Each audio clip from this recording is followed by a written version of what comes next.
Hello, welcome to what I believe is the fourth episode of the Monochromatic reading vlog series. I think this is the fourth one. I know I've done blue, green, and yellow previously.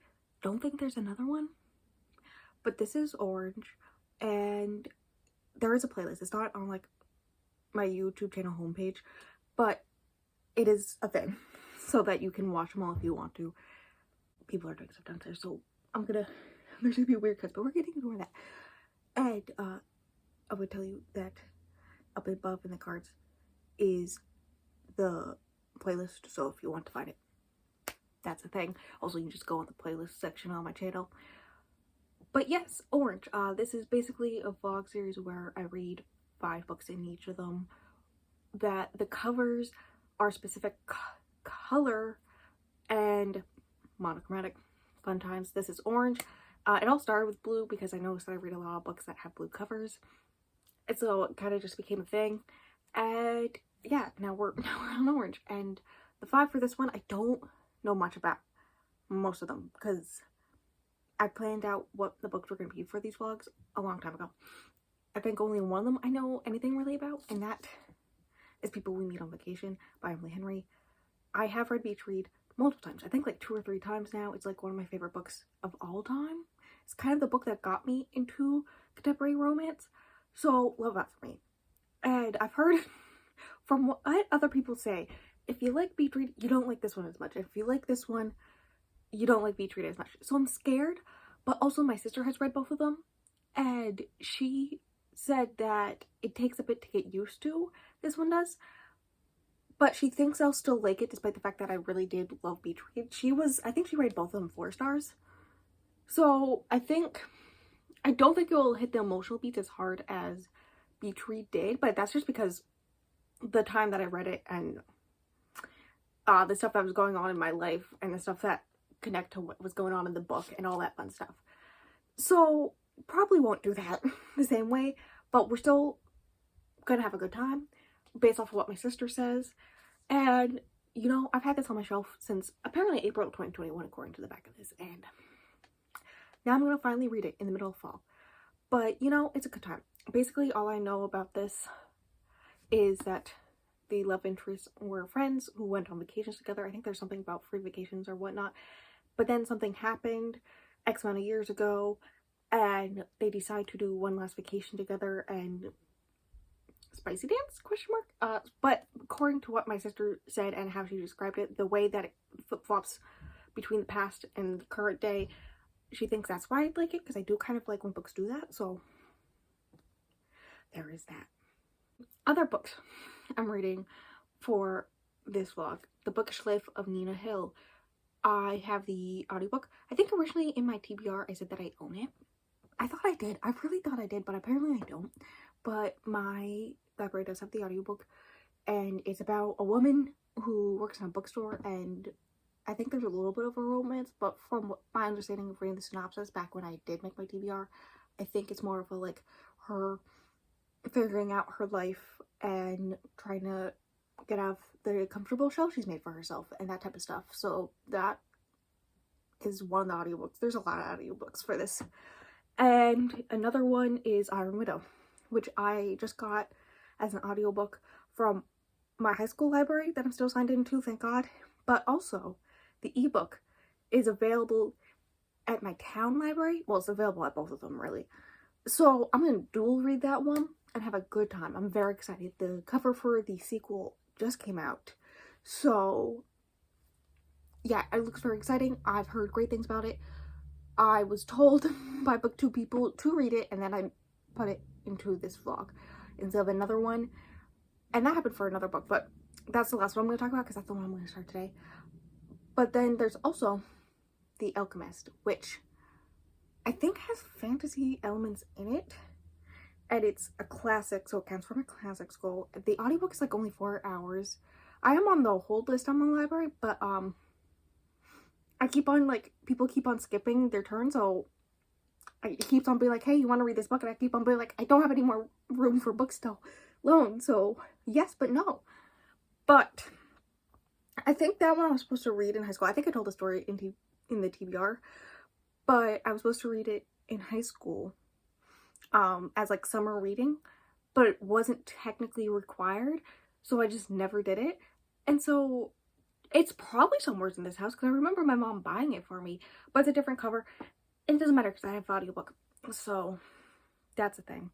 And then the last one, which is another fantasy that someone on BookTube told me to put in to read, and I just put into this vlog instead of another book, is She Who Became the Sun. That's the name of it, right? But anyways, that one is a fantasy. I also don't know anything about that one. Like, see, can you tell I don't know what most of these books are about?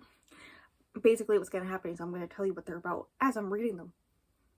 But I kind of want to read all of it today. And here's the reason why.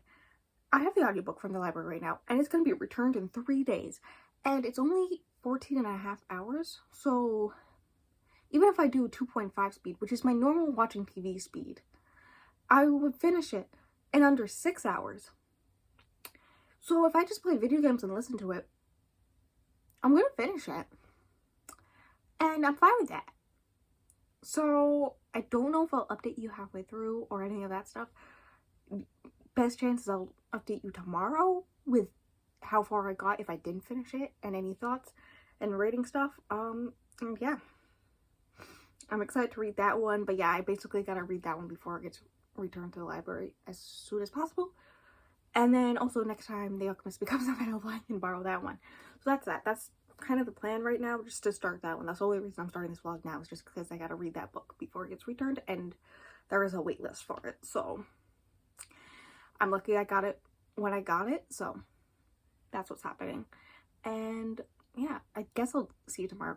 The chances of me seeing you later today, not high, but we'll see. Okay, I did read all of She Who Became the Sun yesterday,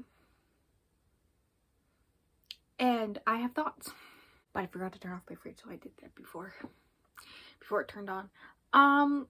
So She Who Became the Sun, I read all of it yesterday. Power of audiobook lets you do anything. Found out it was on Kindle Unlimited as well, so I was able to get the ebook that way, which really helped the reading process, especially since I did highlight a lot of it. There was, I mean, it takes place in middle 1300s China, so like 1300s anywheres. There's gonna be some description of women, how people talk about women in general. That is gonna be, you know, a fun time, and some good stuff like that. You know, it's just fun. Also, the author, when I was doing my tracker thing, so I was putting her name down and seeing if I like had read from her before and all that stuff. She apparently used to be a diplomat. Also, she uses she, they pronouns, but based off of the fact that Goodreads description, like author bio, is all in she pronouns, I'm gonna go with using she, they pronouns. Similarly, Zhu, whose name I hope I am pronouncing properly, the main character, one of the two main characters, but the main character, so the plot of it is very Mulan-esque meets Joan of Arc. If I know, like, I know the very, very, very basics of Joan of Arc, so it kind of gives me that vibes near the end, especially with the religious stuff, but it definitely starts very Mulan-esque, where, her brother, on the day of her brother's, I think, 11th birthday, he gets his fortune told, and he said that he's gonna be the greatness, something to do with greatness, all this fun stuff, and that the main character, Zhu, was gonna be nothingness. That was her future. Anyways, so that was the whole thing, and then this is like in the first few chapters, so I'm not really spoiling anything. It's also in the synopsis. Thankfully, I did not read the synopsis.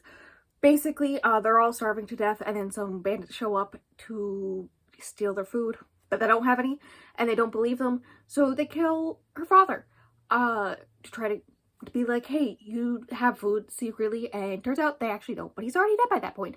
And then, I don't know if it was out of fear, or just life being too much, her brother chooses to die. That's the way I'm saying. And so that's a fun time. Not really. But she, in order to survive, she's like 10, I want to say. She's a year younger than him. And so, there was something about him being sick as a child and their father praying over him when he was a baby to be like, hey, if he survives this, I'll send him to a monastery when he's 12. So she takes his name and goes to this monastery and prays at the steps of it for 4 days nonstop. And so they let her in. And she basically grows up in this monastery. I think the rest of part 1 is her like growing up there. I think she reaches 20, maybe 19 years old. It's kind of confusing because she's going by her brother's age, but she's a year younger than him. And there's a specific age you have to be to become a monk. So like the day of her monk ceremony, things happen. There is one other monk who knows that she is a female. And he's like nice about it. They're like just good friends and whatnot. But part of it is that she's pretending to be male, but throughout she uses personally she, her pronouns. So I am using she, her pronouns for Zhu. That is the thing. That was the whole point of that, right? But yeah, I don't know what to say. It was a good time. Basically some things happened to the monastery, so she has to leave it. And she ends up against the other main character starting in part 2. And the other main character, Oyang, I had the audiobook and yet I still can't pronounce people's names. He was the one who did the things to the monastery, and he's also a eunuch general of this one army. There's 2 separate armies fighting. She goes to fight for the other one because he did the things. And there's also things about gender with him because he is a eunuch. It's described that he looks very feminine, but he has masculine properties and all this stuff, and his sexuality and how he deals with all that stuff. There's very similar aspects, like it's very parallel between the two of them, and it's described that Zhu feels like there's a tether between her and Oyang, and how they are just trying their hardest, honestly, trying to live and survive in this society, and also reach their destiny, achieve their fates and their personal gender identities and their sexualities. There are lesbians. We love that. Eventually, at one point, Zhu gets to the point where she doesn't recognize herself as her brother, but also as the girl she was before she took her brother's identity. So there's a bunch of sexuality and gender identity with that, which is great. And we love her significant other. Okay, we love her. She's great. But yeah, no, because for most of the book, Zhu is a monk in one way or another. There is a lot of religious aspect, and then mixed with the religious aspect, there is also magic, but also, like, she can see ghosts and stuff, which is not a normal thing. But also, when she says that she's going to pray for things and things happen that she prays for, it is hinted at that she's using science, not magic or prayer, but she's using that to prove her worth in order to gain the greatness she was promised. Like, the beginning part of the book is her just trying to survive using her brother's identity, and then it's her trying to achieve her own greatness with her brother's identity. That whole thing. And there's a lot of stuff about fate, of course, between the 2 main characters, and also lesbians. And I'm just gonna say, her hand was in some place. And then in the next scene, magic happened. So, hear me out. Lesbianism gives you magic. It is confirmed via yeah, that was a thing. And now I'm upset that I finished it because I have to wait a whole year. Basically, the second one comes out next August. So that's great. I love that for me. There's not even a book cover on Goodreads. Like, that's how long I have to wait. But that's fine. I'm rating it 4 stars. I'll definitely pick up the sequel. I mean, it says it's only going to be a duology, so we love that.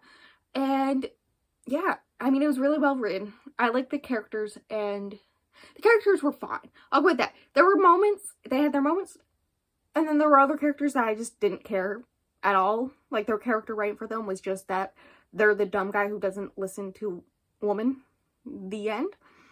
And then,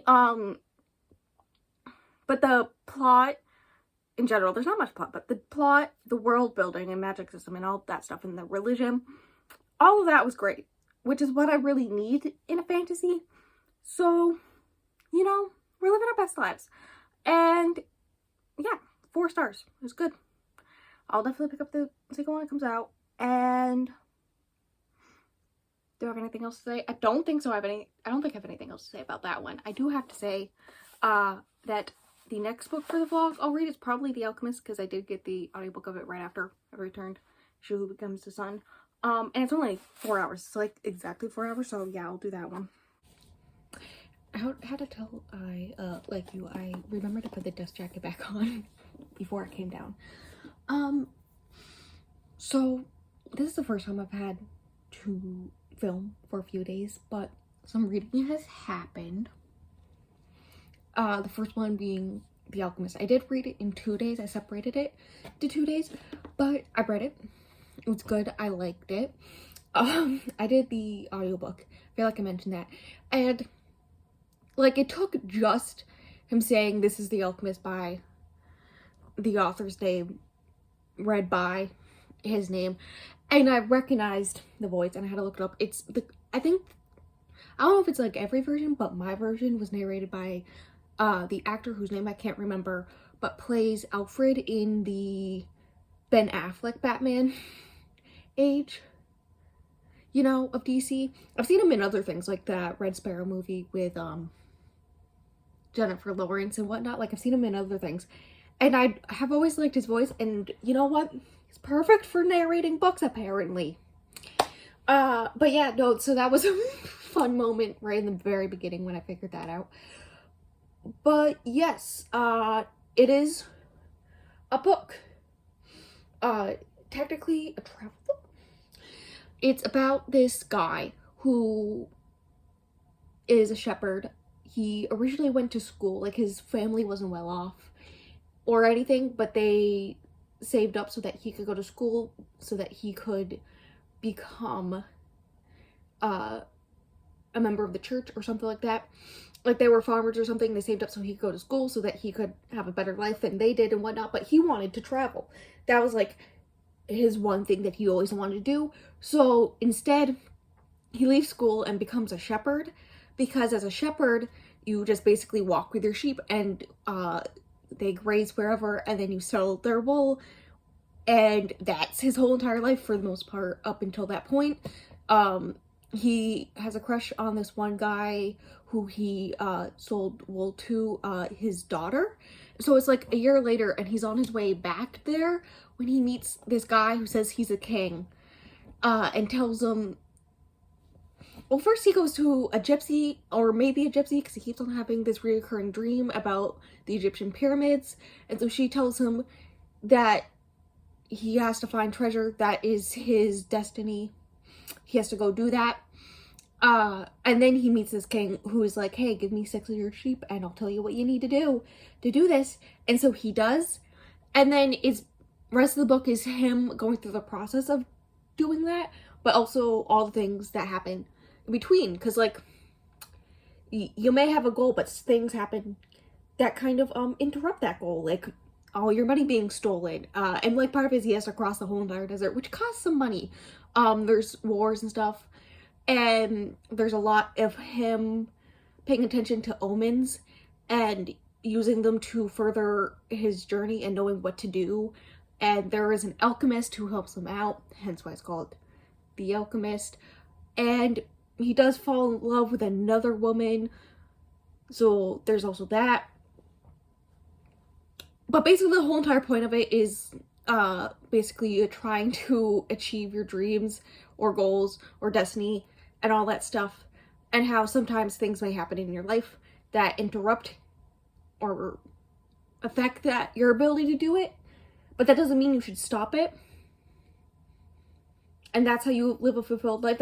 That's kind of the message of it, which is, I looked up the author, and I want to say shortly after he wrote The Alchemist, or it was published or something like that.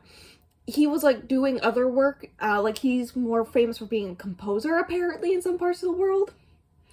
And so after some time, like he's like living with his wife, I think he was married by that point and stuff, he recognized that his dream had always been being an author, and that he should just follow his own advice in The Alchemist and just become an author, and then he did. So that was funny. But yeah, it was good. I get why people like it. I get why Brie loves it. I had 3 different people bring it up in the past year, without them knowing that I was planning to read it. One of them being my best friend, who rated it 3.5 stars, and she told me to read it from herself, but also from the person who told her to read it, which is her boyfriend. And it's like one of his favorite books. And then I know Brie from Brie Cherie Reads loves it, because as soon as I think she rereads it like every year. I think she said that in her October TBR. But when I posted my update on Goodreads of me reading it, she was very happy. So, you know, there's that. And yeah, I get why everyone likes it. It's a good book. I recommend. It's definitely very short, so like, it's worth it. And 4 stars. And then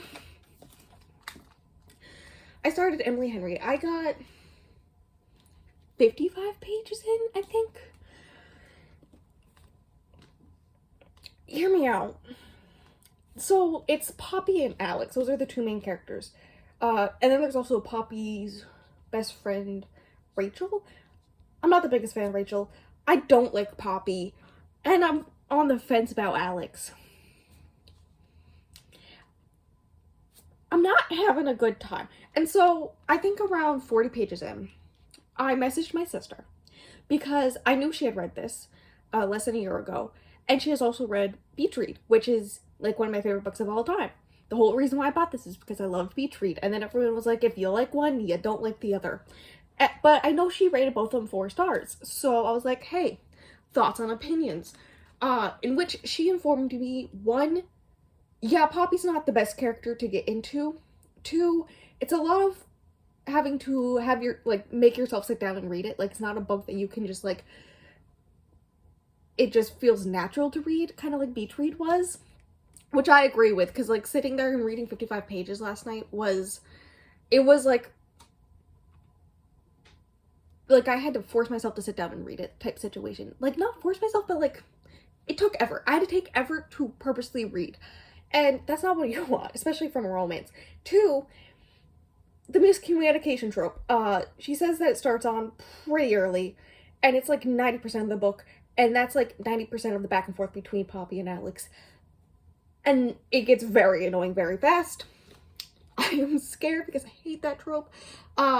And generally, according to her, whether or not I like this book will depend on my thoughts and opinions about Poppy as a character, because she's kind of a hard character to enjoy reading about. Because basically, the book starts with stuff about 5 years ago, I think, and basically it switches back and forth between the past and the current day. And 12 years ago, she met Alex.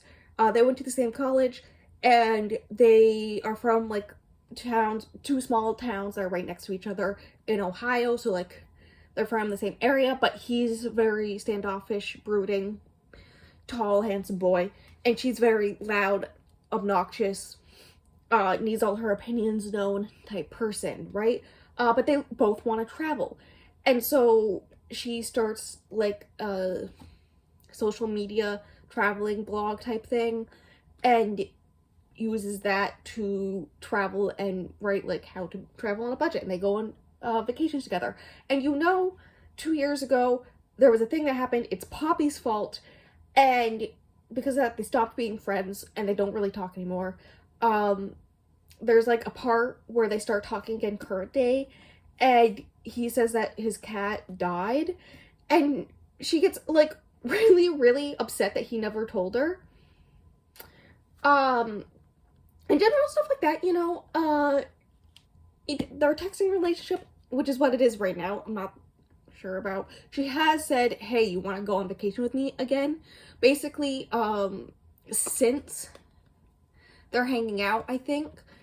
Maybe, I don't know. She dropped out of college and started working for this, like, big travel company and whatnot. I think they have, like, a magazine or something like that, in which she basically travels around the world on the company's dime and talks about these extravagant vacations.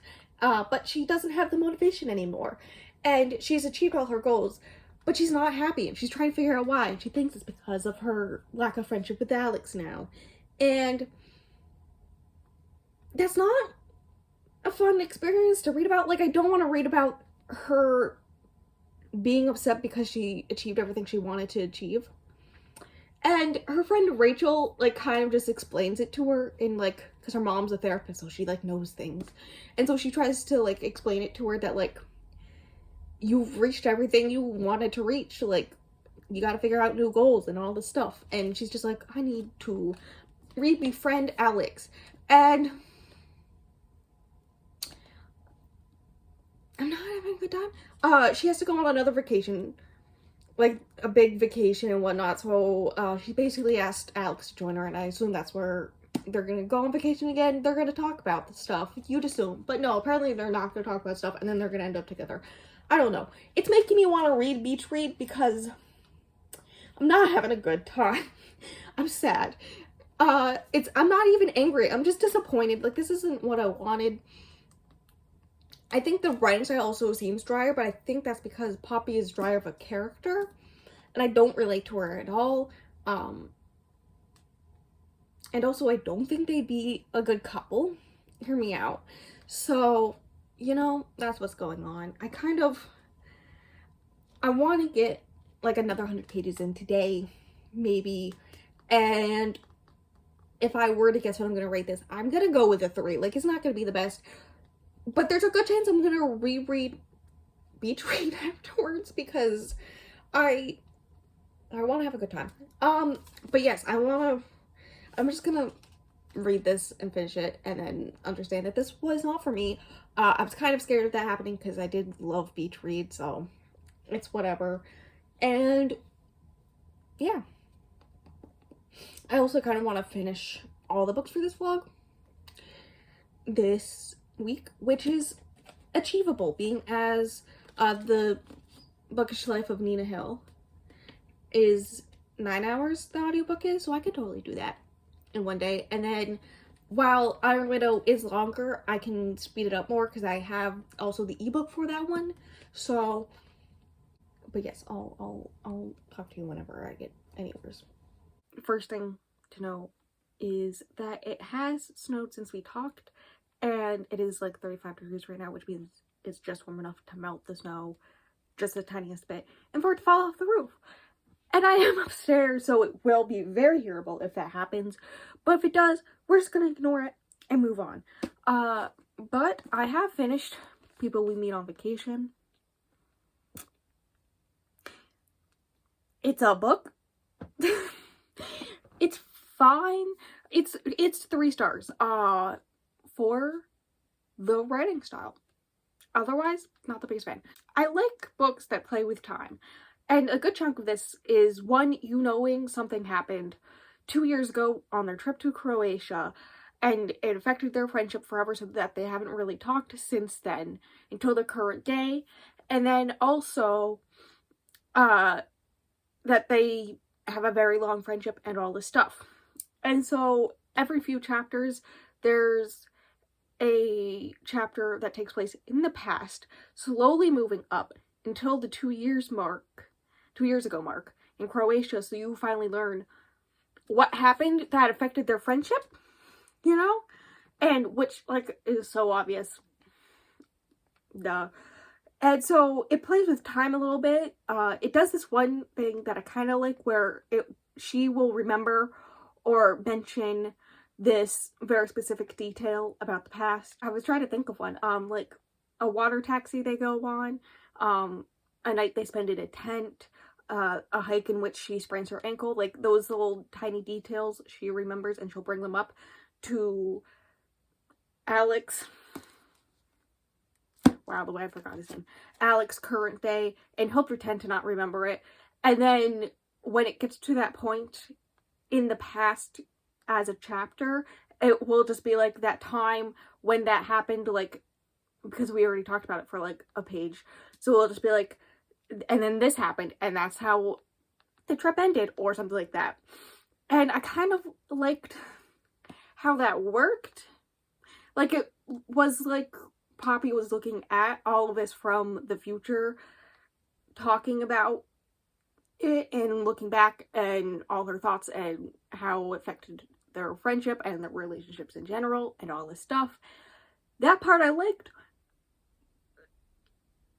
in theory, because I do like time stuff in books and media in general. So, like, in theory, I liked it. I just didn't like it in this book because I don't like this book. I think that's why. I think if I had liked Poppy, maybe. But hear me out. Their relationship as a friendship is fine. I like their friendship. The bits of that from the past is good.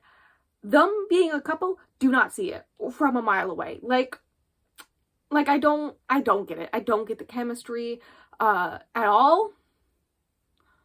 So that's fun. And I think 90% of that is because I just don't like Poppy's character. Poppy's character is not one I enjoyed reading about. And then also the way she treats Alex on multiple occasions. And she didn't realize the way she was doing that until the end.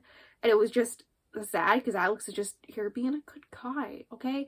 But also the way that they individually are as people does not give me a healthy long-term relationship that will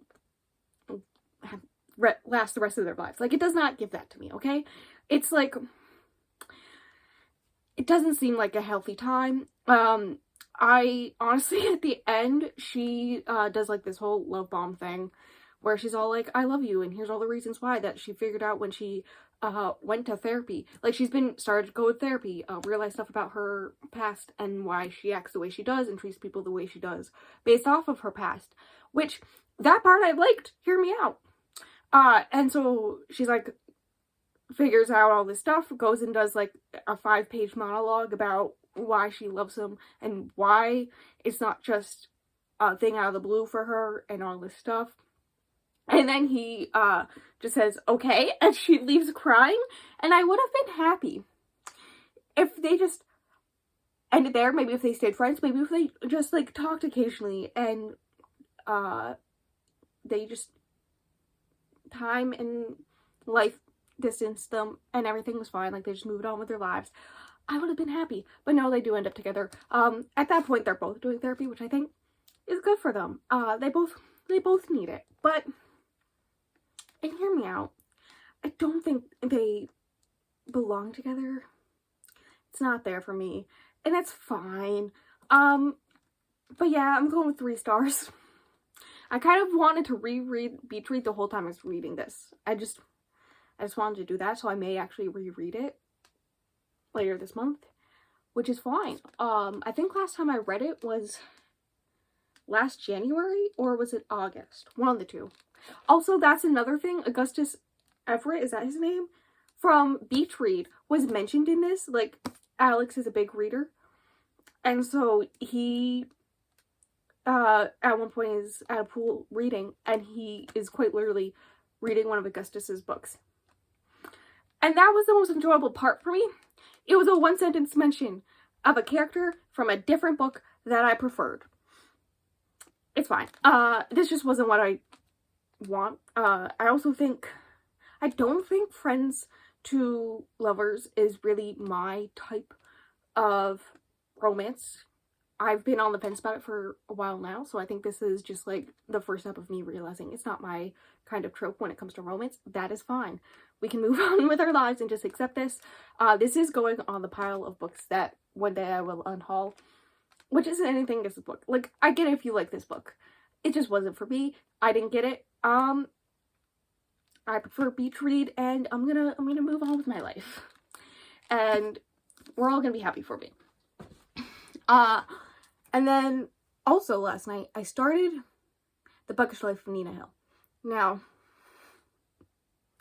this book, I don't know what I was expecting, but the writing style, I don't want to say simplistic, but it's very lighthearted and easy, which I didn't understand based off of the 1, content warnings, and 2, description of the book.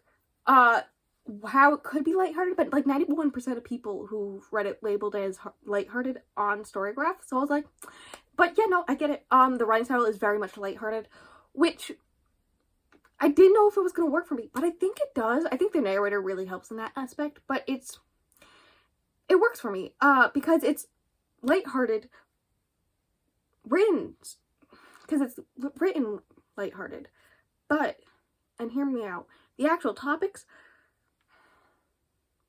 pretty heavy, some of them, so I'll talk about them, because I got 21% into it. It's pretty good. I'm having a good time. At one point I was editing last night, a miracle, and I ended up just putting down my iPad and listening to the audiobook instead, because I was having a good time. But basically, it's about Nina Hill, who basically was abandoned by her mother, kind of, technically. She doesn't feel like she was abandoned by her mother. Her mother's very much the type of person, she's a traveler, she goes out and does things, she's a very outgoing person and whatnot, and she had Nina when she was, I want to say, kind of young, and it was like a one-night thing with this guy, and so she decided to keep Nina, but she decided raising a child wasn't in her repertoire of things, so she basically hired a nanny at one point, and the nanny basically raised her. Like, she considers the nanny her mother figure, which is fun. But yes, she's a very socially anxious person, which it talks a lot about, which is one of the reasons why I think it's very heavy-handed, deals a lot with her mental health, but also is written lighthearted, but it doesn't make light of it. It just makes it more digestible. You feel me? So, she has social anxiety, and she's lived most of her world in books and TV to, live in the seclusion she likes. And she does a lot of trivia stuff. She has fun trivia. She got kicked out of a bar trivia competition thing because her team always won, so they had to switch bars. That's, like, a thing in the book. But she works at a independent bookstore that, like, is running out of money, so they can't really pay the landlord. And the first chapter, this opening of the book, is this old rich, I don't know if she's actually old, middle-aged, probably, rich lady, being, like, the typical Karen, right? Being like, hey, I didn't like this book. It was actually just a bunch of people sitting around. I can't believe someone who worked here recommended it to me. I want to return it. And Nina's like, hey, did you, like, read the whole thing? And she's like, yes. And then she's like, well, you can't return it because you did read it. So you can't get your money back because you did the thing.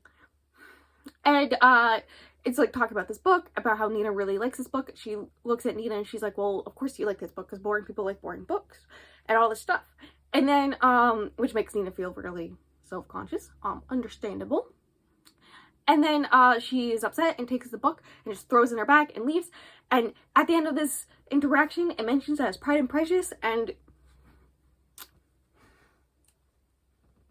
me out, Pride and Prejudice is the classic that got me into classics, so it's like one of my favorites ever, and I feel personally attacked, but we're moving on. She's in a bunch of groups. She likes to plan out her days.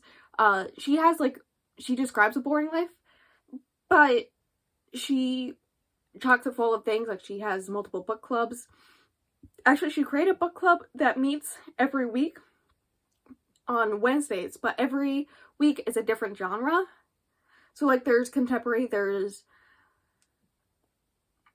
sci-fi, I think there's fantasy, I don't remember, maybe one of them's romance, I don't remember. And then if there happens to be a fifth Wednesday in a month, she says she likes to be spontaneous and it's random, so that's fun.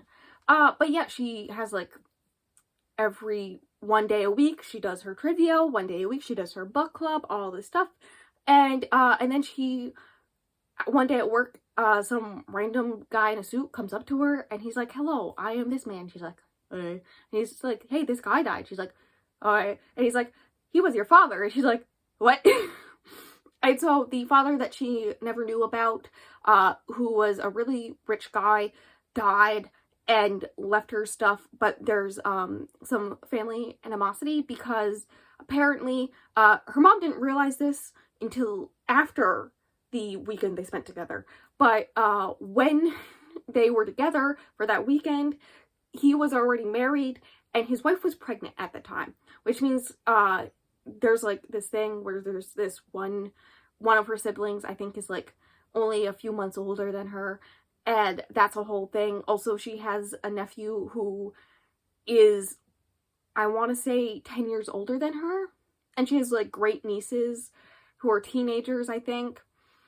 And like the nephew guy comes in and like tries to explain the whole entire family line to her, and it's very complicated. Basically, this guy slept around a lot, and she's the only illegitimate child they know about, but basically he had 3 wives, and one of them, I think, like 10 years ago or something like that, and they all had kids, and so there's all those kids, and then all those kids' kids, and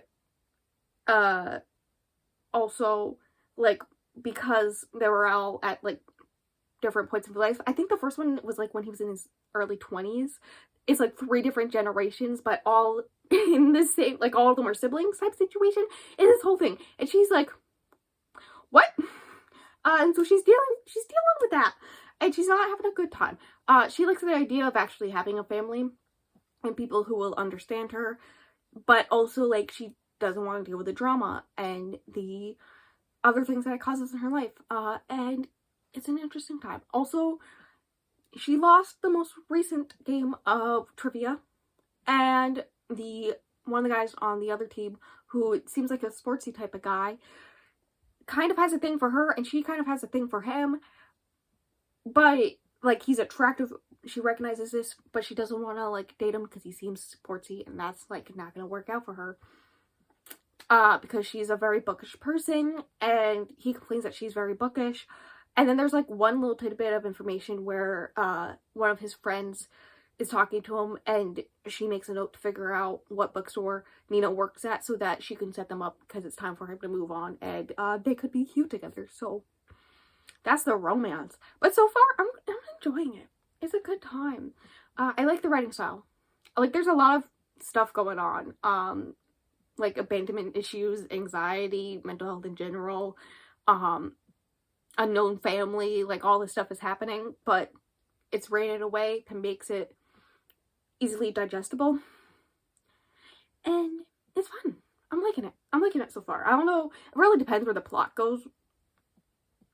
If I really, really like it, but so far, it's a good time.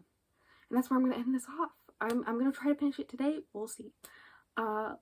But yeah, that's all I gotta talk to you about. I've been talking for too long, so I'm gonna go and probably read it while I play Sims. I think it's been like almost a week, but I got things to talk about for this vlog. Because not only did I finish The Bookish Life of Nina Hill, but I also read the other books. So, you know, it hasn't actually, I mean, it may have been a week since I updated you, but, you know, it hasn't been a week since I finished Nina Hill, so at least there's that. So I did do that. I think I mentioned that I liked the lighthearted way that it was written, especially since there was a lot of heavy topics, especially with her mental health. And so how those mixed was actually a good experience and made it feel bearable to read, easy to digest, maybe, I don't know, which I stand by. But also there were like a few moments in which that writing style really just made me laugh. Like, you know, the point in like a romance in which the couple have broken up and one of them, the wrongdoer, has to do something, some big show of emotion, love, you know, whether that holding a boombox out their window or whatnot. So you know that scene.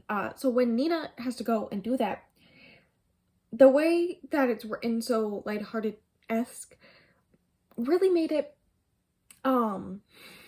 And that's fine. Also, like, every plot point was very obvious. Like, I think we all could tell where it was going. And even when at one point it was like, no, that will not happen, it still ended up doing it anyways. And I was like, obviously? What? So that's fun. But yeah, I finished it and I'm going with a solid 3.5. That's that. The day I finished that, I also started Iron Widow, and I only read 60 pages of it. And then I basically read all of it, read the rest of it. What day was that? That was Monday? So a few days ago. It's Wednesday now. So like only a few days ago, I finished Iron Widow. Which is fine because I needed to think. I recognized that I never updated you in the middle or any of that stuff, which is probably good because I didn't have any thoughts except, wow, this is everything I wanted and more. We love an icon, and also, can it please be a throuple? It has your basic typical YA trope of a love triangle, hear me out. Especially if one of them is like the slightly bad boy who's like cute, and I 100% approved of that relationship really early on. I really like the fact that she was stuck with this killer, and the fact that he was the first person to like really respect her and her choices, and she was just like, what? What? And you know, also the fact that he straight up beat a guy's face in because he grabbed onto her wrist. I was a little too tight. Okay, hear me out. I liked it too much. But then, of course, the other part has to be the boy from her hometown-esque. And is the caveat for, like, everything she knew, everything from her past, everything she knew before her life went through this whole whirlwind of a change and all this stuff. Who, like, I thought was fine. I thought it was gonna become an instance where he does, like, this whole time he's been on her side, and then near the end he does something that, like, technically goes against her. And, like, maybe he didn't have, like, all the information, but, like, still, could you not have trusted the woman that you're in love with? Like, seriously? They even hinted at it a little bit with all his tattoos. But no, I really expected him to do the thing, but he did another thing, and an icon. Anyways, I always tend to go for the bad boy. The bad boy, the other boy.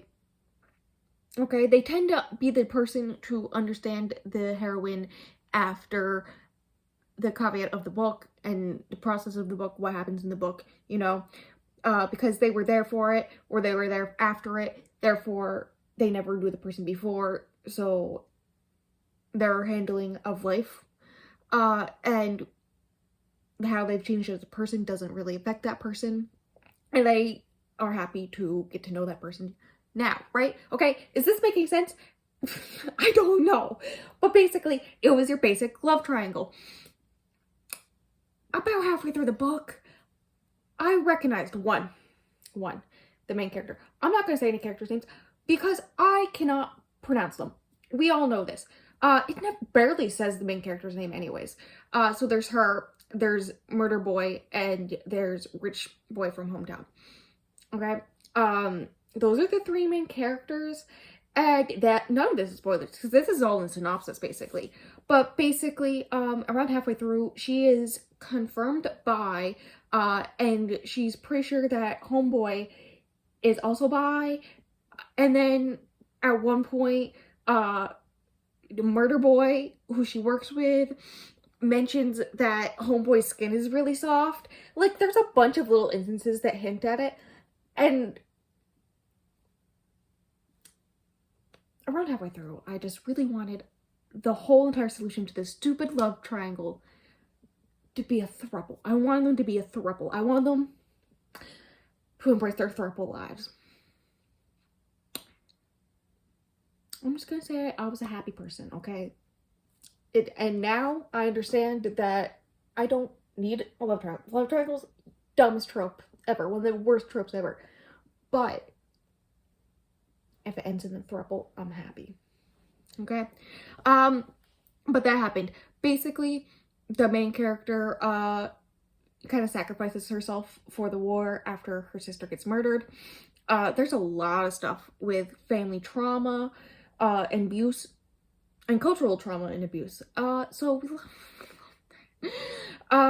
basically she goes to sacrifice herself so that she can kill the guy who killed her sister.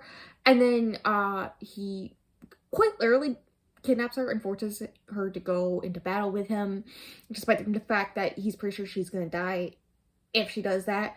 And then, and hear me out, she kills him. This is still all in the synopsis, so I'm not spoiling anything.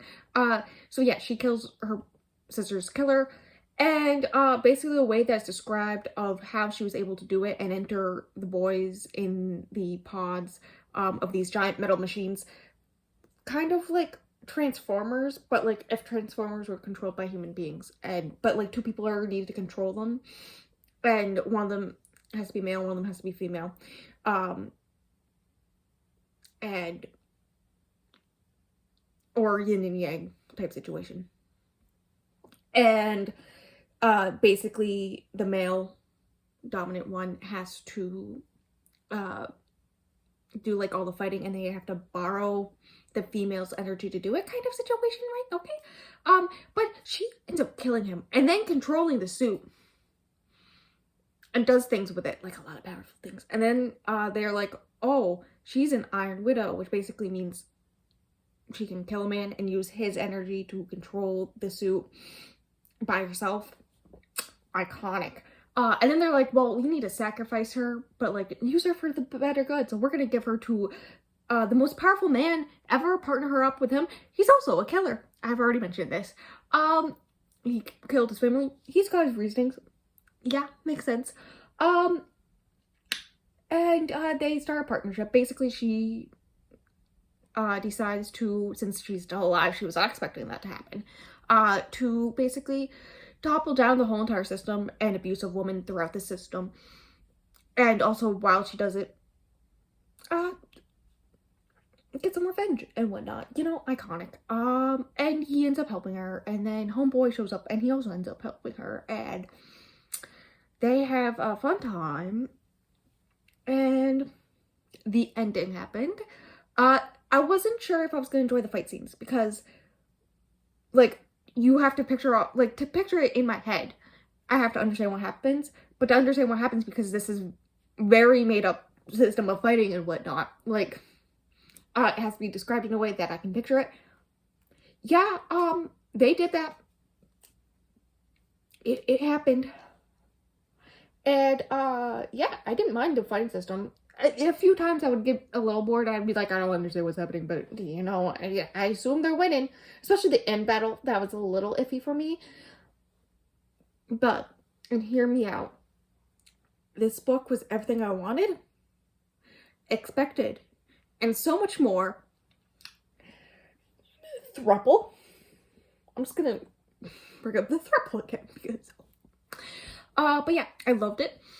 And now I'm just sad that I have to wait basically a whole entire year to read the second one. But that's fine. That's fine. I'm fine with that. I'm totally not dying on the inside. It's okay.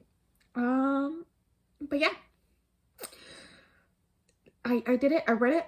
And I'm rating it 5 stars. And there's a very high chance it will be the favorite of the month. I'm fine with that. It's good. I get it. I understand it. It's good. I'm just sad I hadn't read it beforehand. This is... Oh, it was good. I don't know how to say how much I loved it. I'm just gonna say that I really loved it. The writing style, loved it. The characters, love them. The plot, yeah, loved it. I think I didn't even guess most of the plot lines. I think maybe I would have guessed one or two of the smaller ones, but I don't think I did any of the big ones or anything like that. Like the big end plot twist was kind of very obvious YA tropey type plot twist. So I was like, whatever. But like, otherwise, yeah, no, it was a good time. It was a good time. The only drawback I can really think of was that one fight scene being a little too confusing for me. And 2, the audiobook. The narrator's fine. it's just the way that the narrator narrated certain bits, especially dialogue, kind of made me laugh sometimes. I don't know what, maybe it was the way that she emoted, and that's the only way I can think. But also I think that was why I had trouble with the end fight scene, because about halfway through the end fight scene's chapter, I stopped with the audiobook and just did ebook only, because I had like, what, 20 pages left. I was like, whatever, I'll just continue with my ebook and just do it that way. And at that point, I was able to understand it a little better. So, I mean, that's kind of my only gripe with it. But it's not even like, I think it was just my personal taste with audiobooks, because rarely do I like audiobooks for YA books in general. Like, it's rare I find one that I really like, so yeah. That's it. Which means now I get to do the ending rundown and outro, which I talk about all the books I read for this vlog. Let's see if I can remember what I rated all of them, because it's been so freaking long. She Who Became the Sun, I'm pretty sure I rated 4 stars. It was a good time. It was well written. I like the whole politics stuff and whatnot. It was just a bit slow for me at some places, and that's about all I remember. Also the ending. But yeah, that one was good. I really liked it. Glad I finally read it. Excited to read the sequel when it eventually comes out, maybe one day. The Alchemist. Really, really enjoyed it. Don't know what I was expecting with it, but it was a good time. And I get it. It was a fun read, and it was very short, and I love the audiobook. 4 stars. Then there was The Letdown of the Century, People We Meet on Vacation. It wasn't bad or anything. I just didn't get the chemistry between the 2 main characters at all. And, like, I don't think they would make a healthy long-term relationship. Which is just sad. And it made me really want to read Beach Read. Like, you mentioned one of the characters from Beach Read. I feel like I mentioned this when I was talking about this book during the updates. But, like, it just made me want to reread Beach Read even more. And I'm contemplating it. I'm highly contemplating it. And, after I film the wrap-up for November, it's going to be going on the unhaul pile. So, it's sad. But it was actually low-key expected, based off of what other people have said about it. And that's fine. 3 stars. That's what I rated this one. And then there was The Bookish Life of Nina Hill, which was fun. But the fun aspect kind of ruined certain moments, but helped with the heavy topics. 3.5 stars. And then, of course, we have Ayn Rand, the top tier content. I had too much fun with this book, and it was just a great time. And we love a throuple. 5 stars. Of course, that should be the takeaway for that book, right? Yeah. So if you want to watch the other videos in this series I've done before, that is a thing.